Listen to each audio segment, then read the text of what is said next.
తెలుగు రాష్ట్రాల్లో ప్రకంపనలు సృష్టించిన ఫోన్ ట్యాపింగ్ కేసు కీలక దశకు చేరుకుంది. ఈ కేసులో నిందితులు ఇచ్చిన సమాచారంతో పోలీసులు దర్యాప్తు ముమ్మరం చేశారు. ఇప్పటి వరకు ఈ కేసుతో సంబంధం ఉన్న పోలీసు అధికారులను దర్యాప్తు బృందం విచారించింది. ఇందులో రాజకీయ ప్రముఖుల ప్రమేయం కూడా ఉందని తేలడంతో వారికి కూడా నోటీసులు ఇచ్చేందుకు సిద్ధమైంది. వీరికి సంబంధించిన ఆధారాలను పోలీసులు ఇప్పటికే సేకరించారు.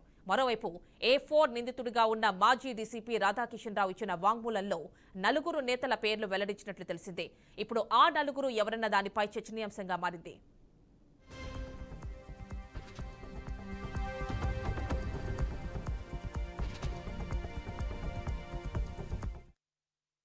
ఫోన్ ట్యాపింగ్ కేసులో A4 నిందితుడు రాధాకిషన్ రావు కస్టడీలో ఇచ్చిన స్టేట్మెంట్ పోలీసులు సీల్డ్ కవర్లో కోర్టుకు అందించారు.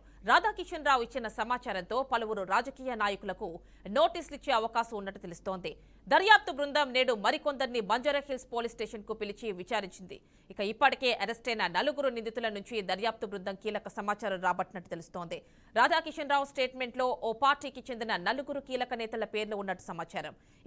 స్నాప్చాట్, వాట్సాప్, సిగ్నల్ చాట్లకు నోటీసులు ఇచ్చినందుకు సిద్ధమైనట్లు తెలుస్తోంది. వారిని బంజారాహిల్స్ స్టేషన్ కు పిలిపించి విచారించాలని దర్యాప్తు బృందం భావిస్తోంది.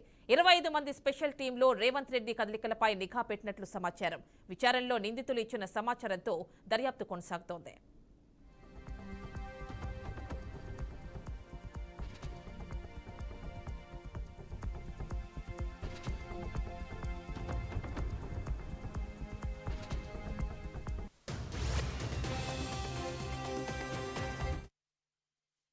మరోవైపు రాధాకిషన్ రావు జ్యుడిషియల్ కస్టడీ నేటితో ముగుస్తుంది. నేడు ఆయనకు పోలీస్ నాంపల్లి కోర్టులో హాజరుపరచనున్నారు.